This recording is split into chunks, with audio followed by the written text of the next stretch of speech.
All right, welcome. So, we've all been there in relationships, right? That constant push and pull between wanting your own freedom and wanting that deep connection. It can be absolutely exhausting. But here's a thought. What if the problem isn't you? What if it's not even your partner? What if the whole relationship is just built on a flawed blueprint? That's exactly what we're going to dig into today. To really get this, we have to put on a different hat for a bit. We need to think like an architect. You see, an architect doesn't look at a building and call it bad. They see a design that either works or it doesn't. And that's the approach we're taking here. We're setting aside all the blame. Look, there's no good guy or bad guy in this story. There's just a system, and we need to see it for what it is. And this really gets to the heart of it all. We're so often told that if there's a problem, it must be because someone doesn't love the other enough, or there's some kind of personal flaw. But what if that's just wrong? The idea here is that the conflict we feel, that constant tension, it isn't personal, it's systemic. It's a fundamental bug in the design of the relationship itself. All right, so let's grab our hard hats and really start analyzing this design flaw. We're about to identify the most common and honestly most painful pattern that just keeps showing up in relationships over and over again. So this dynamic usually has two main players. On one side, you've got the builder. Their whole goal is integration, building something together. And because of that, they can see their partner's need for space as a personal rejection. Then on the other side, you've got the wanderer. They're fighting for their freedom, and they see the relationship as something that could take that away. Their goals are just completely at odds.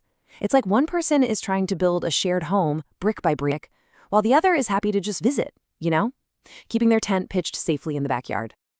And this brings up a really interesting paradox, doesn't it?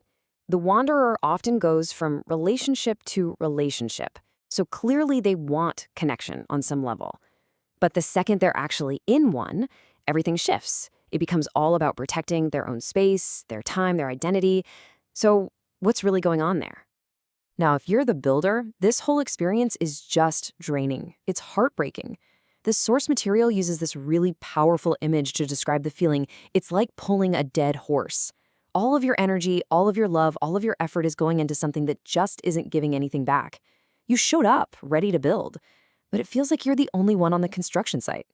And here is the absolute key to understanding this. The whole system breaks down because of a lack of integration. This isn't just about the wanderer needing some me time. No. The core failure is that there's no proactive effort to build a secure, valued, fully fledged place for their partner inside their world. That fundamental question, how do I make you feel safe and truly a part of my life? It's never even asked, let alone answered. Okay, so we've diagnosed the problem. We see the crack in the foundation. Now it's time to open up the architect's toolkit. We're shifting from looking for someone to blame to looking at the system. Because once you can see the system, you have the power to redesign it. Let me just hammer this point home one more time because it is so important. This is not about pointing fingers. It's about recognizing that the two operating systems, the builders and the wanderers, are just incompatible as they stand. They're code conflicts. But, and this is the good news, code can always be rewritten.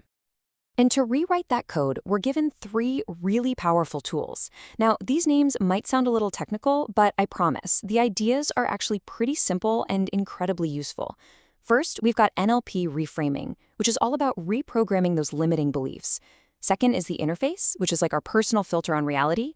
And third, the coherent nexus, which is about getting our heart and our brain on the same page. Let's break each one down. Okay, let's start with reframing. This tool is all about changing the meaning we attach to a certain word or concept.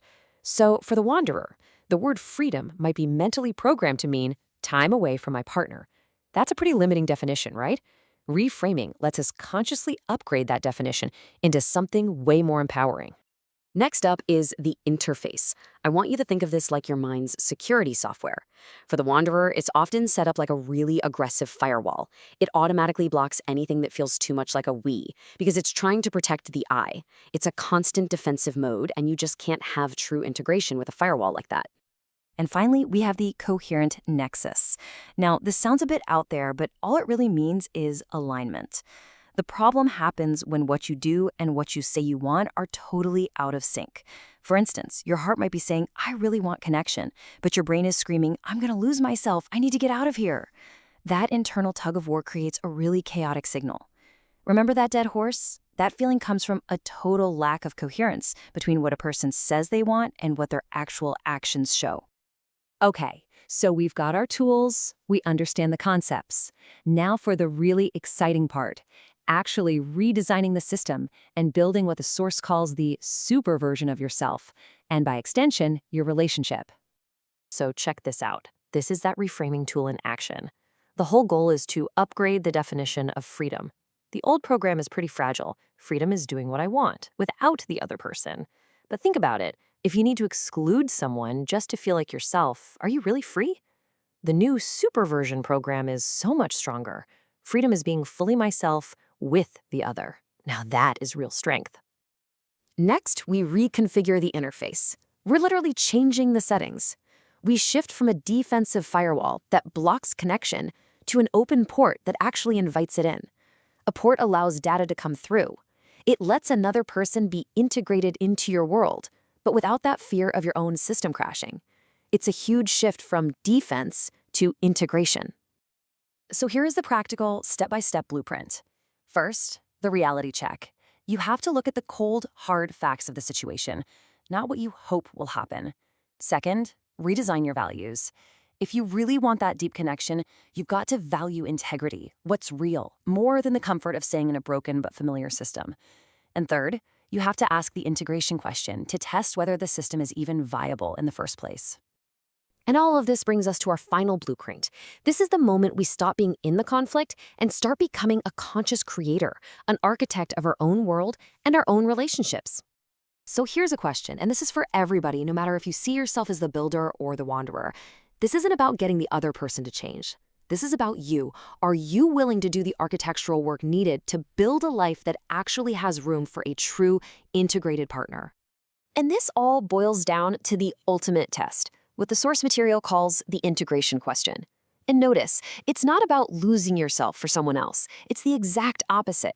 It's about being so solid, so secure in who you are, that you can build a safe, welcome, permanent place for another person right there in your world.